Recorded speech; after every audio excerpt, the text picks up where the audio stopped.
Welcome to Biz Ops Exposed, the interview series that shatters myths in business operations and uncovers the truths that drive success. My name is Tonya Kubo, and I am your host today. Joining me are my two favorite ops folks. I like to call them my opsy friends. We've got Sonia Narvaez and Gwen Bortner. Welcome to the show. Oh my gosh. Okay. So, first of all, uh, let's make sure that I am clear in my introductions. We've got Gwen here. She is the founder and operations strategist behind Everyday Effectiveness. She brings 35 years of biz ops experience to the table across 40 different industries, where she guides founders in stepping into their power as CEOs. And then Sonia, who owns Operation QOL, transforms businesses at the ground level by organizing and optimizing their operations. And together in this show, we explore the unseen gears of business efficiency and profitability. And today is our last episode in the 6-episode series that we have been doing here on LinkedIn. So, and it's going to be a great topic because we are going to get real about outsourcing business responsibilities and tasks to virtual assistants and consultants. So, Sonia, you know where we're going to start this off because I feel like we need to make sure that we are all working from common language.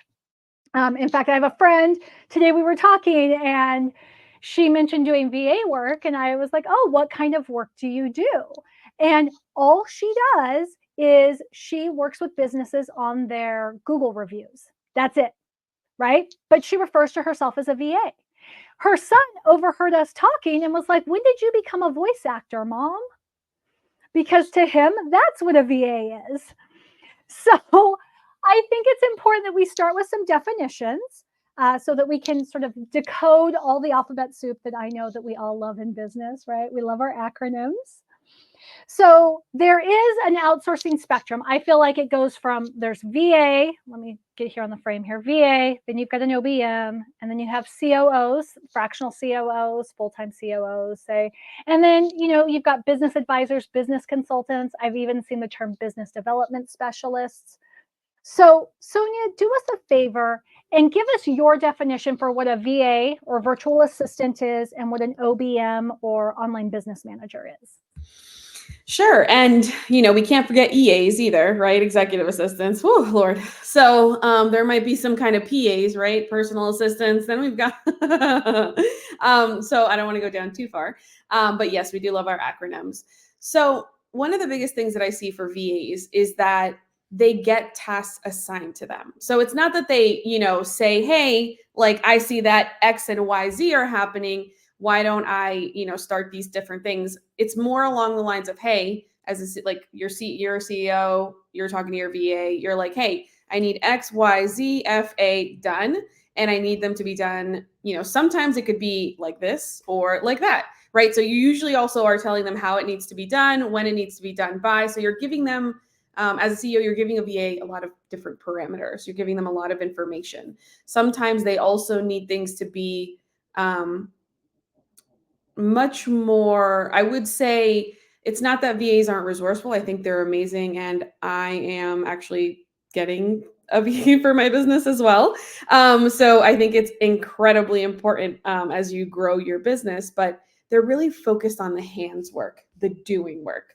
And then an OBM tends to straddle kind of that, doing work and that brain strategy work. So they, kind of work to start thinking more on that project planning in terms of the business. They focus more on being, more on getting those implementation plans ready, done, but usually not necessarily how, right? They're kind of being told how by that COO or DOO or whatever.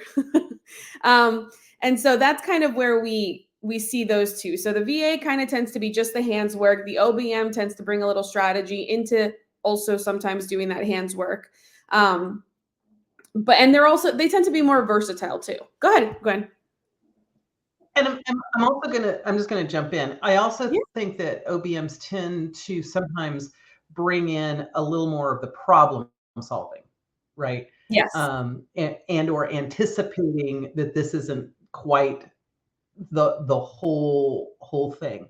Um, and so sometimes it's strategy, but a lot of times it's still a little more tactical, but it's about problem solving and seeing a little further out.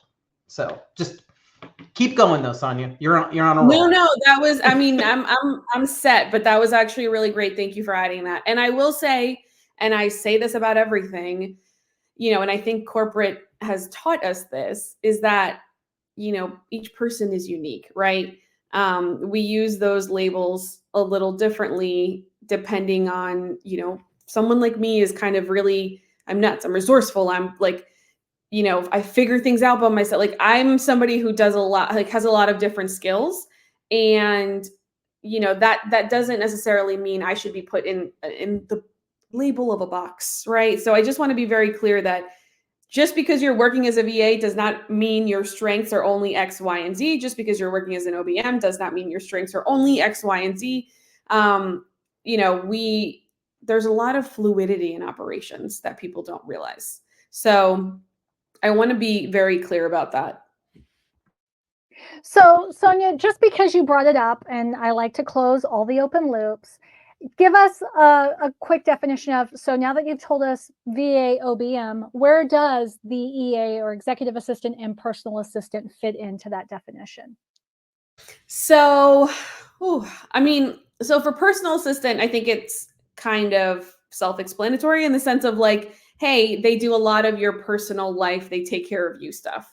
So it could be more along the lines of, appointments, taking care of other types of things. Go ahead, Gwen.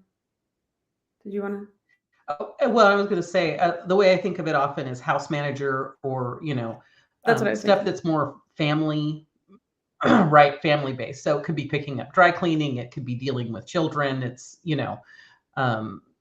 Finding lots chefs. of those kind of things, I think.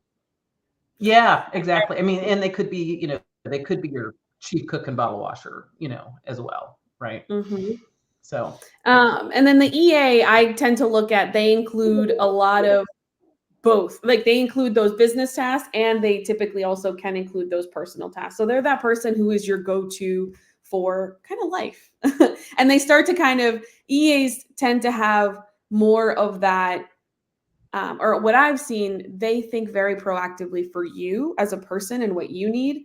And so because they straddle kind of that personal and professional life, they kind of build a really beautiful container around you as, the CEO, to kind of protect you, protect your time, and sometimes protect you from you.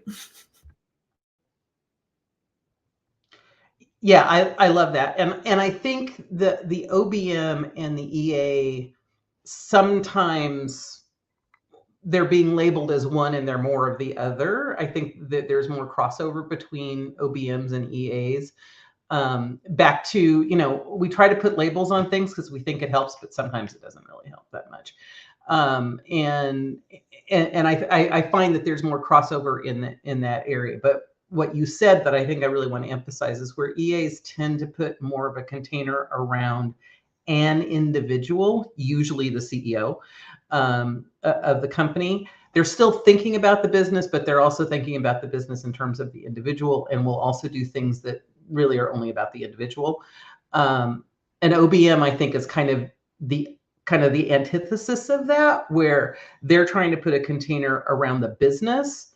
And they will also be thinking about the CEO, but like I said, it's kind of equal and opposite would be my first instinct on it.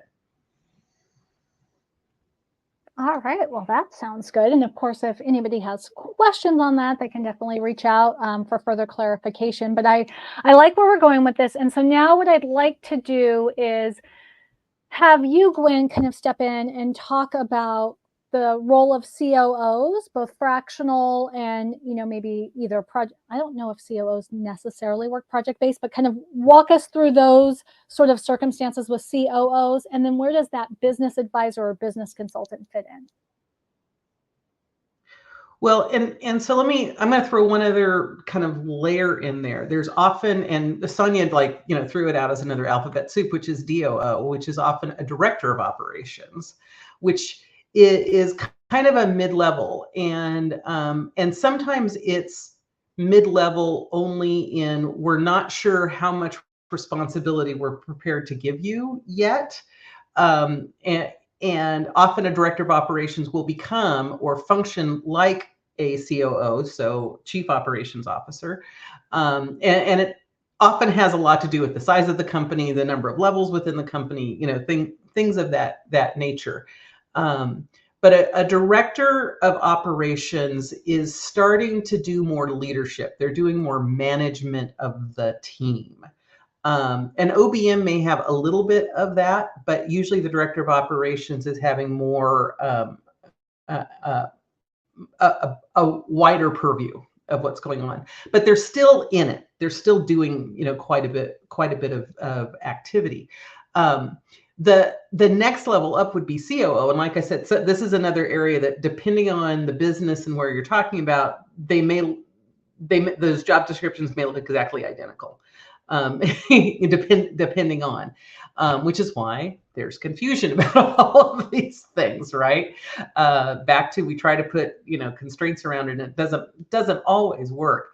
But for me, when we talk about a COO, whether it's fractional or full-time, doesn't matter. They're in the business. They are doing some amount of activity within the business consistently, week after week after week. I mean, other than vacations and things, but they are actively involved in the business. They know all the players. They know, who, the bulk of the team is. In this case, I'm going to assume we're talking to our general market, which is, smaller companies that have, less than 100 employees, right? They know who all the players are. They have conversations with most of the players. They have meetings with many of the players on an ongoing basis.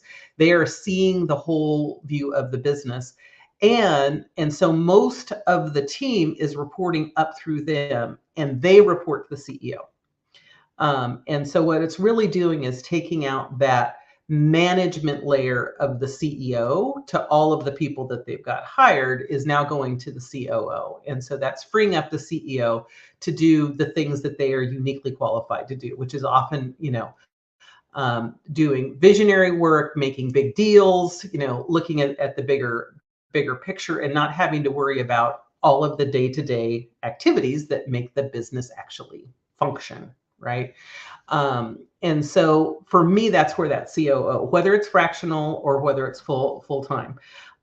When you're less than usually 50, somewhere between 20 and 100, it depends on the size of the business and the type of business and all sorts of things. You usually don't need a full-time COO. When you start getting up closer to the 100 number, you probably need a full-time COO. And the thing is, it also depends on, what your revenues are and the rest of it. This is not an inexpensive position. This is not a $20 an hour position ever. They're coming in with a lot of experience, a lot of background, a lot of knowledge, right? And some unique capabilities of being able to see how all of the pieces mix together. Now, there are folks like myself that people think of as a COO, but I actually consider myself a business advisor, because I'm not in the business on a regular basis. I am communicating with the CEO like a COO would. I'm looking at all of the operations like a COO would, but I'm staying outside of the business.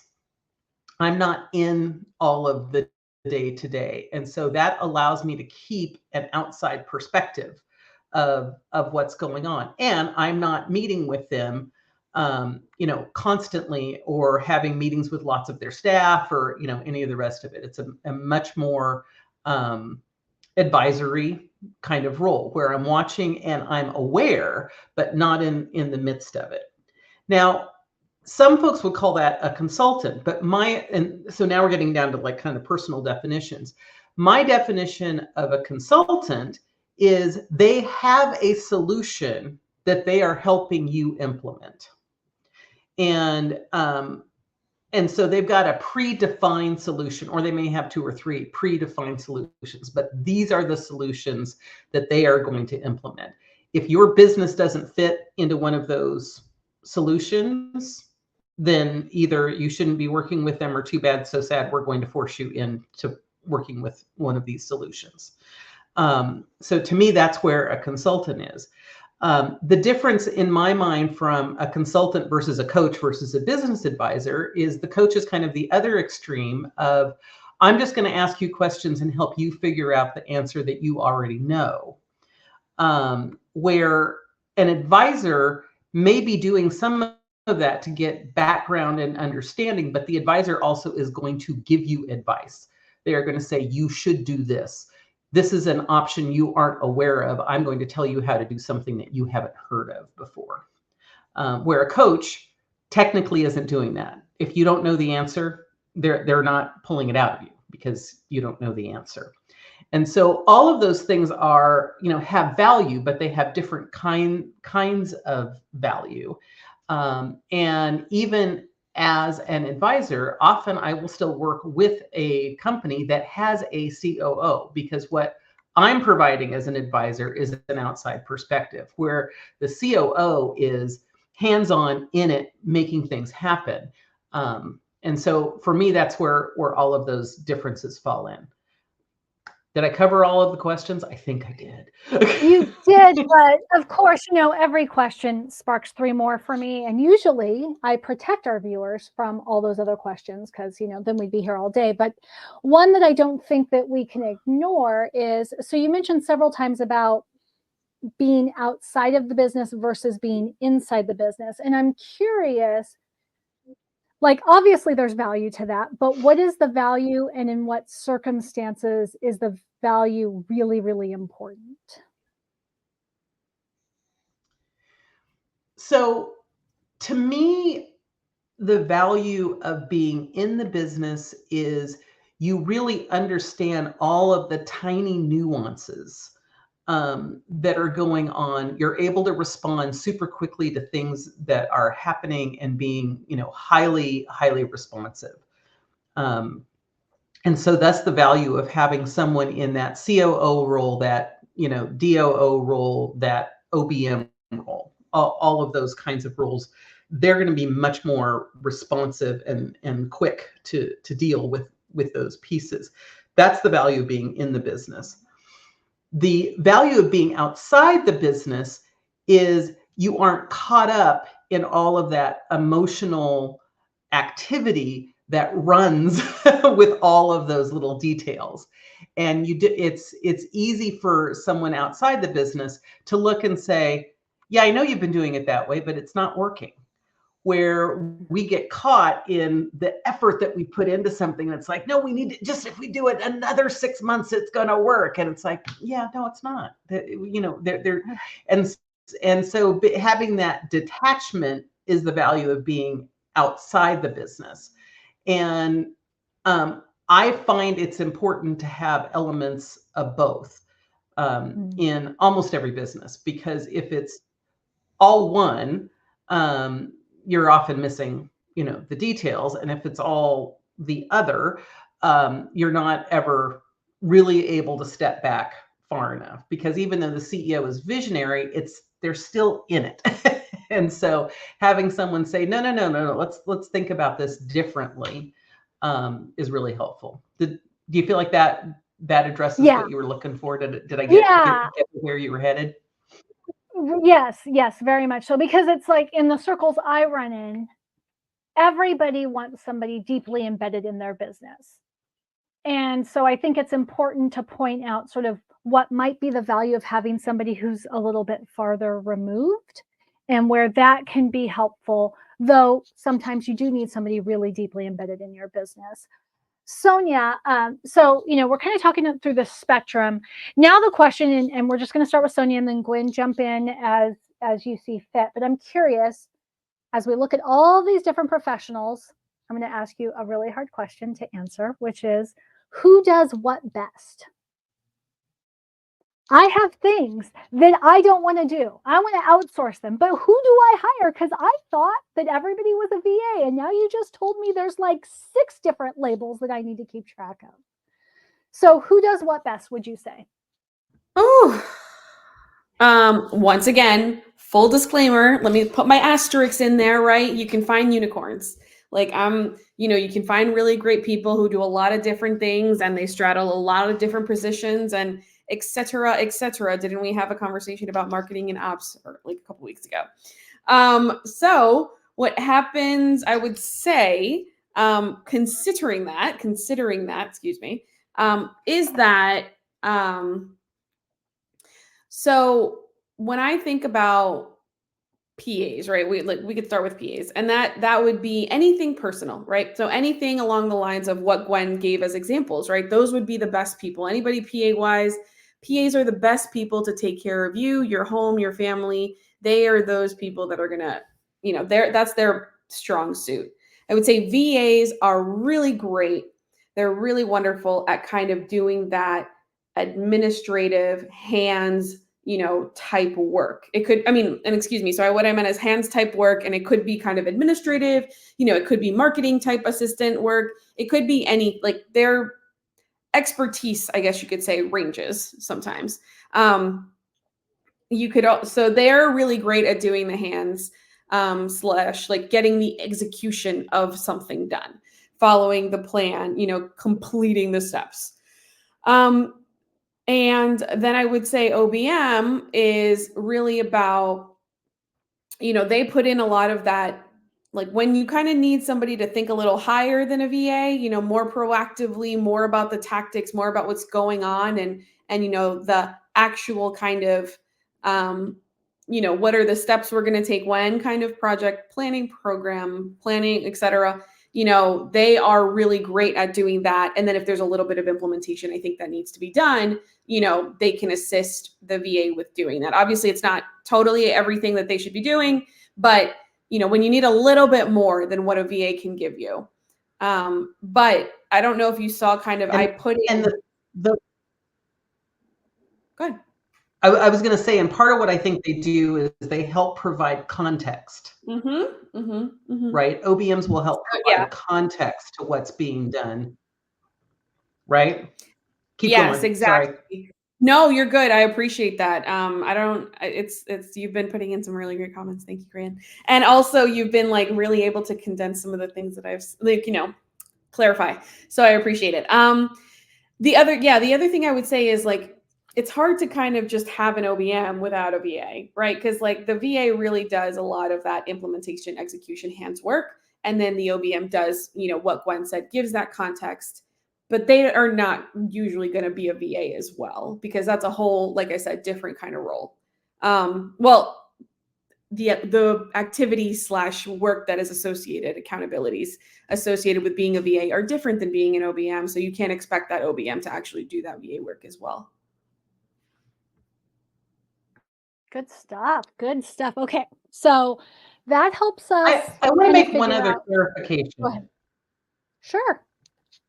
So, and it's related to VA, and this is something I observed a really long time ago, and I don't think gets discussed anywhere nearly enough, is there are project-based VAs and there are activity-based VAs. And one of the challenges I think we find is many VAs, and this isn't a good or bad thing. This is just mostly about being aware kind of a thing. But I think lots of VAs tend to be more project-based, which is, I want you to give me an assignment and I need to have a deadline of when it needs to be done. And I can get it done at any time, in any way, in any shape or form, so long as I hit the deadline. Because I've got enough, I know what all the steps are. I know what the things are that I need to do. There are also VAs who are really good at doing ongoing activity things, like checking your email, managing your calendar, doing some of these more day-to-day constant checking in kind of things. But the problem I've seen and I've done, so that, this is, me observing it in real time, is trying to get a project VA to do activity-based work. And also trying to get activity-based PAs trying to do project-based work. That's when there's some really, really bad mixes of activity. And we usually start finding failures because project-based people aren't prepared to jump into your email twice a day, every day, because they're working on, finding snippets of time and grouping things in a way that makes sense for them, and all of those things. And activity-based PAs who are really good at saying, I'm going to jump in for a few minutes, I'm going to do the thing, and then I'm going to do the next thing, typically aren't great at being able to get big chunks of time available to do bigger things that may take bigger focus. And so I think, this is one of the things that I see very few people talk about. And honestly, most VAs don't even know about themselves. It takes some digging to really figure out which ones they have. And I find it a challenge, because I think a lot of times we're trying to give activity based tasks to VAs, where I think most VAs are set up to be project-based VAs. So sorry, it's a bit of a side quest here, but I think it's an important piece that just doesn't get discussed. And since we're all about the myths, I think we need to discuss it. Well, and I think that's important too, because I know, just looking at sort of who's watching with us today, we've got VA agency owners and people who train OBMs and stuff here in our audience. And so I'm sure they appreciate that clarification and probably have their own thoughts as well that they can jump in with.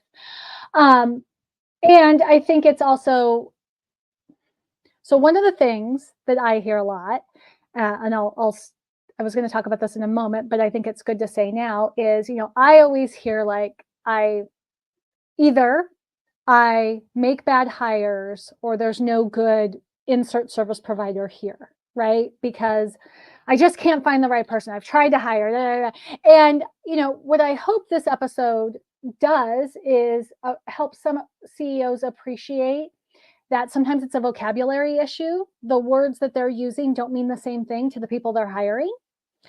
Sometimes it's an expectation issue. They're hiring a VA and they have OBM or COO expectations.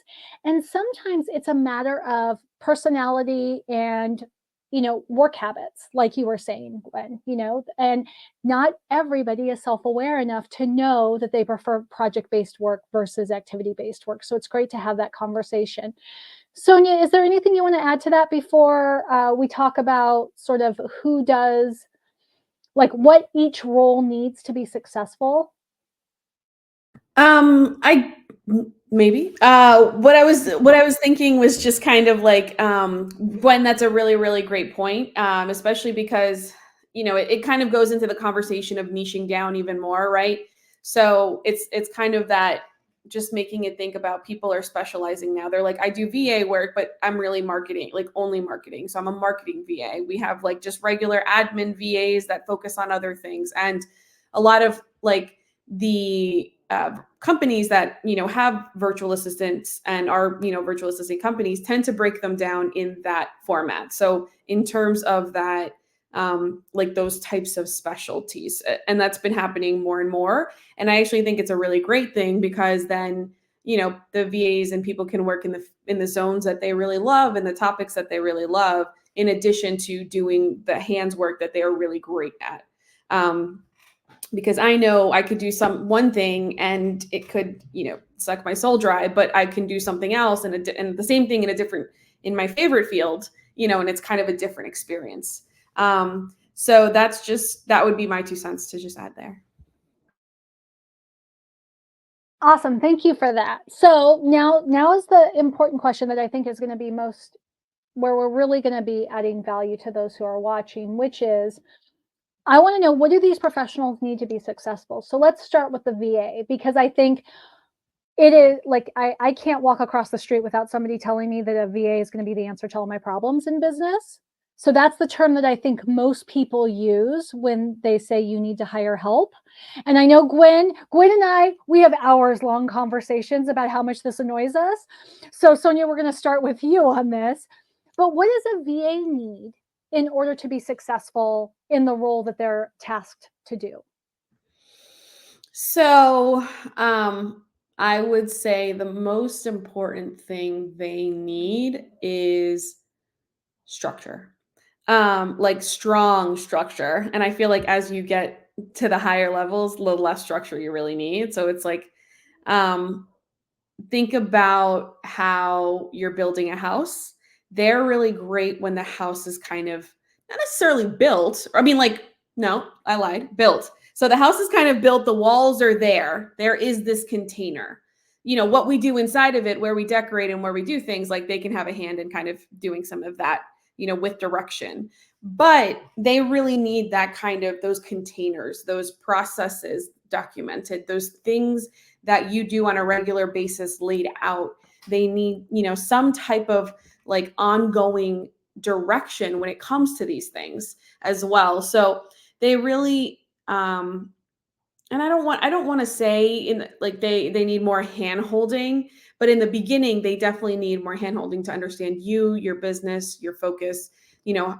I would say OBMs need kind of a little less structure, right? So the house kind of the walls are there, but they're not, you know, what is it, plastered? You can see the you can see the fiberglass. I don't know. I'm not a construction person. I only rent. So like, you know what I Or mean? Like, so drywall, it's framing. yes, thank you. Drywall, framing, all of that is kind of in, and they can work within that container, right? A little less structure, a little less, you know, like a little less formally done, you know, in a way, because they can kind of think a little bit further ahead than the VA and they can think a little differently. And so, or, you know, a lot differently, excuse me. So I just want to, you know, say that they kind of work better in those types of containers. But they are able to obviously assist in adding that drywall, you know, and making sure that the paint is working and doing, you know, kind of all those things that the VA can't do for the business. I hope that was a good analogy. Well, the building a house is a great analogy in general, I think, for business, right? And we can draw a lot of comparisons to various stages of home building or structure building to that. Now, Gwen, so I think Sonia's done a pretty good job of explaining what VAs need to be successful. So why don't we pick up from there, and what do OBMs need to be successful? So as we start moving up, and Sonia said this, and it's absolutely true, there should be less and less structure required because they should be bringing more and more experience to the table so that they can actually do more and more anticipation. So whether we're doing OBM or we're doing director of ops, or, you know, see each level is up because they're bringing some experience to the equation of what's going on. And each level of experience is able to anticipate more and more and more of what is needed, right? And so the challenge I think we have is a lot of folks, as you said, you know, can't cross the street without someone saying, "Oh, you just need to get all of your admin off of your plate and give it to a VA," right? Like it's an all you have to do equation. It is not an all you have to do equation, because, as Sonia said, you need to get that documented and really understand what are your processes, what is all the stuff that's in your head that you're doing intuitively, that you're doing automatically, that, you know, you're doing all of those things. And OBM often can help get it out of your head. And so that's why they're usually a little bit higher up, because they have better questions that they're asking you back to, they've got some context that they're trying to work from, and why you're going to pay an OBM more than you are a VA. Most folks, their first hire should not be a VA. because they don't have enough documented. It usually needs to be a higher level hire. So more in the OBM or even director of ops role, who can look at the business and say, this is the thing that's taking a whole lot of your time that you probably, you being the CEO in this case, that we probably need you to not be doing, that we could offload, but we still got to get all of this out of your head. And or I've got enough experience to be able to start the process to say, here's where we're going to start. Now we're going to work through the details and get the details out of your head. And so to me, that's where this different levels come in of what are you really needing. If someone's needing lots of direction, they're really coming in as a VA. If they're needing some direction, they're probably coming in as an OBM. If they need little direction, they're probably coming in as a director of operations, because they're bringing their own experience into the process. And to me, that's how I think about it. But it also is why I think so many people get frustrated, because they keep hiring VAs and they don't necessarily have what they need. It is the advantage of using potentially a VA agency or an OBM agency, is they'll help you define whether or not you actually need the thing that you need. Do you have all the pieces in place? But because, especially during COVID, tons of people just put out a VA shingle and said, hey, I'm a VA. It was like, oh, I don't need to pay the overhead of an agency. I can just hire the VA directly. But that ended up being a lot of wasted money in many, many cases, because they weren't getting at all what they needed. They were spending as much or more time still doing the thing. So to me, that's also, I'll say a plug for using a good agency, because an agency will help you define what level are you really needing, and are you prepared to have the hire that you think you're wanting to hire. Nice. Okay. I think that's really helpful. And, it reminds me of when I didn't know what VA meant, asking that question. And that's back when I was doing social media management. So it was before I niched down into community development. And somebody was just like, well, you're a VA, because it's anybody who works online. And I was like, really? Because like my friends who have VAs, what they're paying their VAs is not what I work for. So I have a hard time seeing myself in that picture. And I remember this individual was like, oh yeah, you can find a VA anywhere from $7 a day to $70 an hour and everywhere in between. Which, the problem with that is then what I think it does is it convinces you that if you hire somebody at say $50 an hour or $70 an hour, you're getting a particular skill set, and that's not always true. And so I'm just curious about, where does price and affordability fit into this overall picture? Because we're talking about what the business needs, but we're also talking about how in some instances, you as the CEO don't even know what your business needs. If you don't have anything documented, you may be so one-man show into the situation that you can't even piece it apart. So I guess my question really is like, what are the questions a CEO should be asking themselves in order to determine what is the hire they need to be making? And then where does affordability or price fit into the equation? And I'll let either of you jump in on that. So I'll start. I think the first thing is you've got to ask, if you walked away for a week, how easily could someone else do any of the things that you're wanting to hire a VA for? Right? How easily could that happen? And if it's relatively easy, then you're probably ready for a VA. Right?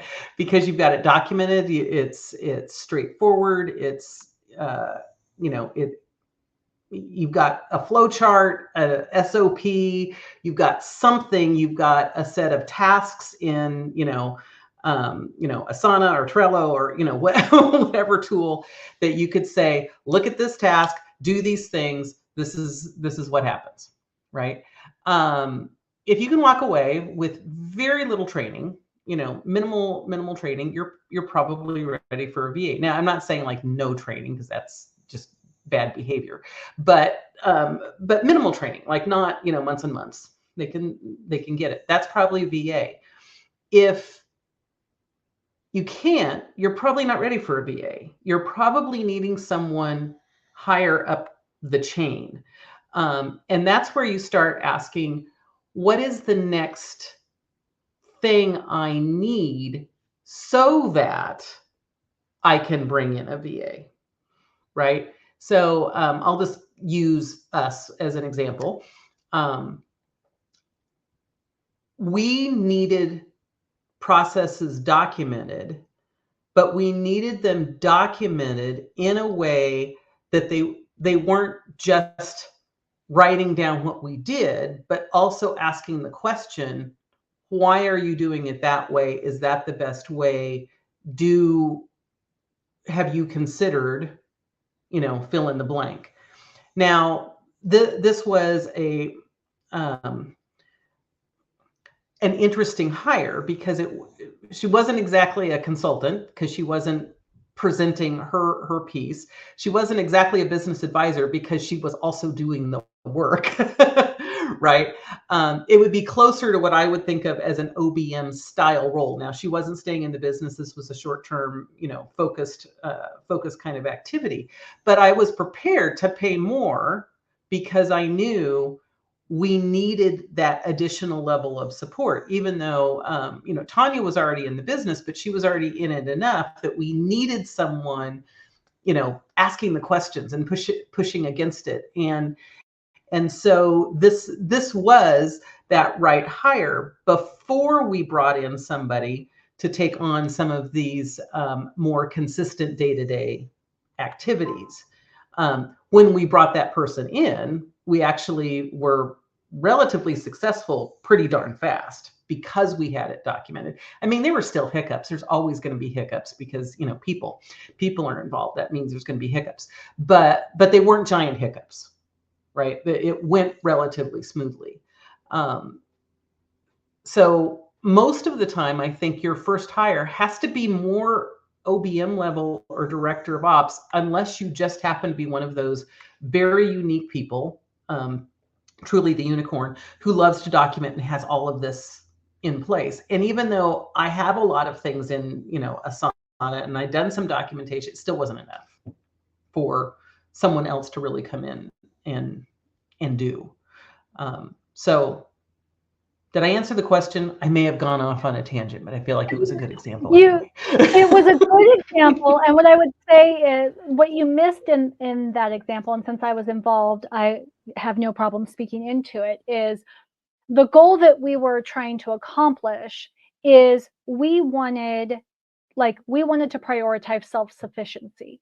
So what we wanted is, anybody who worked in the business, we wanted them to be able to open up processes on their own time, read through them, and then understand how to make decisions if what they needed to make a decision on wasn't necessarily covered. So a big amount of time that we spent was really on a how we work document versus a checklist for this is how we, schedule appointments with Gwen.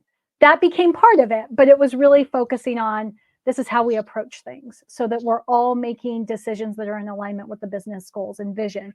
And it was higher than I think an average VA would be, but it still wasn't to the level that I think a lot of OBMs work at in terms of investment. Now, Sonia, I want your thoughts on price and availability, because I have an idea. Here's what I think happens, and maybe tell me I'm wrong. But aside from hiring based on what I can afford, like I've got $25 an hour, so that's what I'm going to hire for, and I'm going to take what I get. I think sometimes what business owners will do is they will take all the budget they have on the problem, and they'll want to put it on one person, even though the problem actually needs like 3 different people to solve. So talk to me about where price and affordability play into this decision. And then also, I think you probably have some great ideas about how to manage the financial output of outsourcing without compromising that quality. For some reason, that last question, I don't know why, but I didn't totally understand it, but I can take the first It's question. okay. So the first part, I would say, kind of like when you go in any position or any company, the farther up you are, the more expensive you are, the more responsibility you have. And so it's the same thing, right? In the sense that like the more responsibility you have, the more work you have, the more you'll get paid, the more experience you have, et cetera, et cetera. When it comes to VAs and OBMs and COOs and et cetera, like the pricing varies significantly because of the like expertise, even within the categories, right? Like even within the category of a VA, you could find a $5 VA overseas. A lot of agencies, are comprised in that manner, but you can also find a $55, VA who is doing their own freelance work. So there is a lot of like differences in terms of what you experience and work you're looking for. What I would say is, what are exactly those tasks you need to get done, and gauge as much like when you are interviewing companies, kind of gauge like what do they say about like what level of experience do they offer, what kind of tasks do their VAs typically do. You want to get a really good picture about what like who they're hiring to fulfill these things. Like are they just saying that they're VAs so they can do everything? In which case, no. Like run, because they don't do everything. They don't know how to do everything, and they can't do everything. Because a lot of people tend to stay within like similar programs, and each company does different ways of doing things, and so there's just a lot of like nuances, I think. So that's why even when Gwen is like, no matter how much training you get, there's always know how much better your structure is. Like there are always hiccups because we're people and people are people. So the easier the task is, the least expensive it's going to be to outsource, right? So I would say maybe like data entry into an Excel sheet. Do you really need a $50 VA for that? Probably not, unless there's like a whole bunch of formulas and a whole bunch of nuances, and then you might need a Microsoft Excel expert. But that's kind of how I would think about it in terms of the pricing. What is that level of difficulty for the task? Like how many steps do we have to do like to actually break it down, right? So if we, for example, I think creating reels is actually kind of hard. But some VAs like do it and they think it's easy, right? Like, so what are those steps that are accompanied with it? Whether they're like niches, right? What's their background kind of? Are they more marketing? Are they more data entry? Are they more administrative, et cetera? And then, that'll help you with the budget. But I would also say, I do this too, right? Like, or I used to think this as well, where like what you said is absolutely true. And I want to reiterate it, that like, I have to take this money that I have and feed it to this one person who will do everything I'm asking them to do. Because, I have to give them at least 10 hours. Or like, I know a lot of people who believe that like a VA needs at least 10 hours a week, right? I don't have time. I don't have enough money to hire a VA unless I can pay them, 10, 15, 20 hours a week or that much work. So yeah, that's kind of what I found. Does that answer your question? At least the first part? No, that actually answers both parts. Oh, so yay. Thank you for that. Because I think that's, part of it, right? There's only so much money. But sometimes we don't realize all that we're asking for with the amount of money that we've allocated. And I think you covered that really well. Gwen, where I'd like you to pick up, and this is something we've experienced in our own organization, and Sonia, I know that you've experienced as well, is we've talked a lot about tasks, like the nuts and bolts part of outsourcing, but what we haven't talked about is trust. And That's where I think CEOs get into trouble in terms of like they need to get out of their own way, but they also need to get out of the hired help's way, is that trust piece. So Gwen, like, give me some tips on what CEOs can be doing to build trust in the outsourced professionals that they work with, but also like what's the thought work I need to do to even be prepared to outsource the work in the trust department? So the first thing is to understand what true delegation is. True delegation is where somebody else actually owns the responsibility for it being done, not you. Now, we can't truly delegate all aspects of our business. It's just, because part of it is there are certain things you as the CEO need to be responsible for. But understanding, are you just giving them a task and them having to verify and them giving a task and them having to verify? And so it's coming back and forth is one of the reasons people feel like this whole delegating thing is taking way too much time. Well, you haven't actually delegated, because what you're doing is you're checking every step of the way. So you still have the responsibility. And as long as you have the responsibility, they don't have the responsibility. Only one person gets to have the ownership, have the accountability, have the responsibility. So as long as you hold that, they can't hold that. It's as simple as that.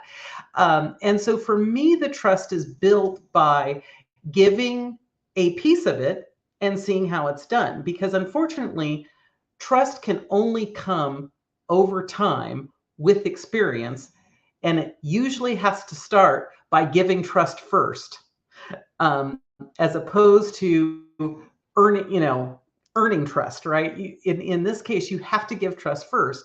So it needs to be something that if it goes completely and totally astray, your business doesn't go belly up, right? It needs to be little steps along the way. And as you start seeing what those little steps are, giving corrections where someone makes a bad choice, because they will, back to humans, right? From time to time, they won't think the way that you think. And the two questions you have to ask yourself is, does it really have to be done the way my brain thinks, right? And if so, then how do I explain it so they start thinking in a similar way to the way I'm thinking about this particular topic, whatever it happens to be. And Tonya, you mentioned it before as part of our process. That was part of it, is how do we work? How do we think about these things more holistically? What are our priorities, our values within the business? Where do we want to think about this? And so you start giving little pieces of responsibility where you aren't necessarily checking in every single time. You may check in occasionally, or you may, look to get a summary and to talk about it and do some checking in to see how that responsibility is going. But you build it over time. And as you build that over time, then you can fully turn things over to other people once the trust is built. But you have to realize it is a process, but you have to start by giving some trust first. We always think that you have to earn trust, but you can't earn trust until you have an opportunity to show that you're trustworthy. And so to me, that's that piece of you've got to start letting go of having all of the responsibility of the piece and really understanding what delegation is. And the longer you do it, the better you'll get at it over time, and you'll find out where you can give more and more trust and where you can't, right? And when you find that there's a hiccup, you address it immediately and figure out why the hiccup was there, right? And what's the new process instead. Yeah, that's really helpful. So what I heard there is, trust is definitely a two-way street. You as the CEO have to start the trust relationship in order for whoever you've hired, your hired professional, in order for them to then prove that they are trustworthy, and then it goes from there. ultimately, like the gold that you really gave, though, is that delegation is not delegation if you haven't handed off the complete responsibility for the task. If it's still eating up the backward program, the back of the head programming, then it's not a delegated task, and that's why your load doesn't feel any lighter. So now we're at my favorite part of the episode, which is what I'm affectionately calling the so what part, right? Like, we've talked and talked and talked, but so what? How does this apply to the CEO who is watching or listening right now? Now, last episode, we gave folks homework where we said, write down all the tasks associated with, certain categories of your business, and then start thinking about what is the stuff that you actually have to do? What's the stuff that other people can do? Now, I'm thinking the best homework would be to then figure out which professional, based on what we've discussed, is best suited to each of the tasks. But what I'd like for the two of you to do right now is just give me, now that I've ingested all that you have shared, when I'm thinking about, okay, I'm overwhelmed, I need to hire help, what's my next step? Sonia, 2 questions, Gwen, 2 questions. What are the 2 questions I need to ask myself? What do I want to outsource? Like, what, can I let go of? Like, and I guess those are 2 questions, but I feel like they're kind of one, and then, sorry. Oh, you said something, Tonya. Oh, sorry. You're good. I put a glass thing down. And then the second question I would ask is, how involved do I want to be in training this person?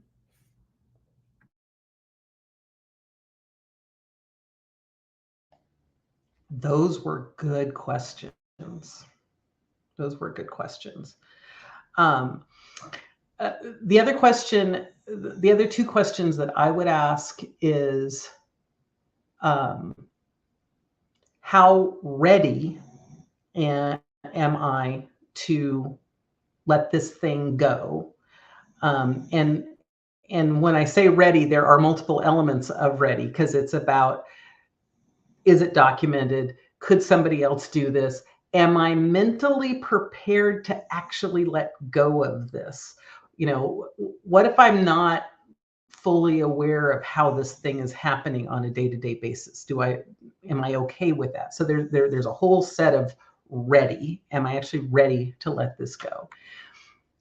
And then the other question I would ask is, and it's kind of a two-phase question, is, what is the lowest level I can delegate this to?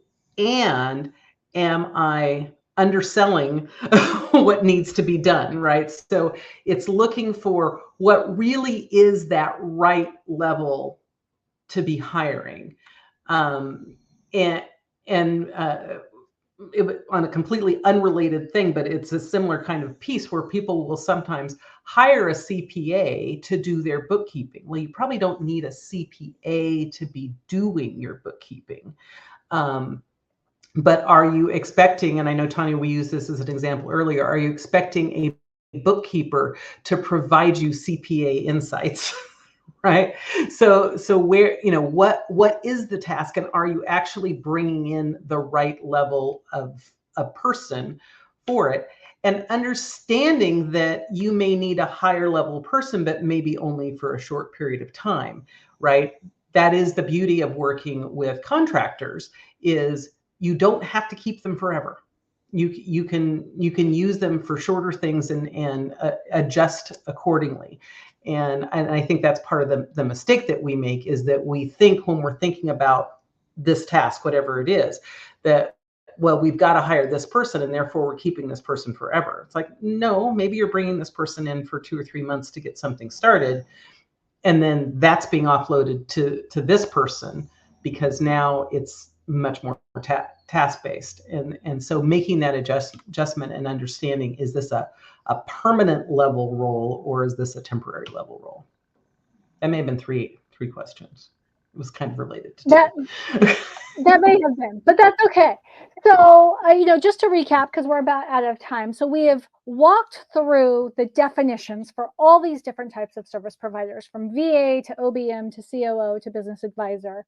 We've talked about also, who excels at which types of tasks and how to set them up for success, whatever the task is. And ultimately, Sonia, and I was able to capture this down as you were talking, but ultimately, what Sonia suggests, the first question is, what do I want to delegate?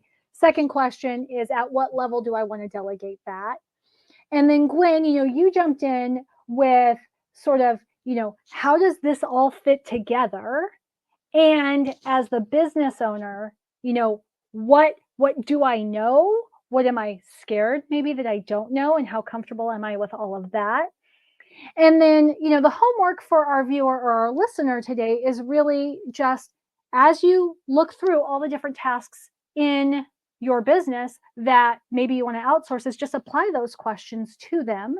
And of course, if you need any help, any advice, you can reach out to any one of us, and we would be more than happy to do that. So this is going to wrap up our episode of Biz Ops Exposed. This is the 6th in our series, and a huge thank you, Sonia, for giving us all, you have been our weekly date. Gwen, the same. Thank you to everybody who's watched us consistently over the past 6 weeks. And like I said, if today's discussion sparks any questions, or you are seeking to transform your business operations for better efficiency or profitability, we'd love to have you reach out to either Gwen or Sonia directly. You can reach out to me if you don't know who the best person is to talk to, and I'd be happy to help you. My name's Tonya Kubo, and I would thank you for watching, and we look forward to seeing you the next time. Take care. And before we sign off,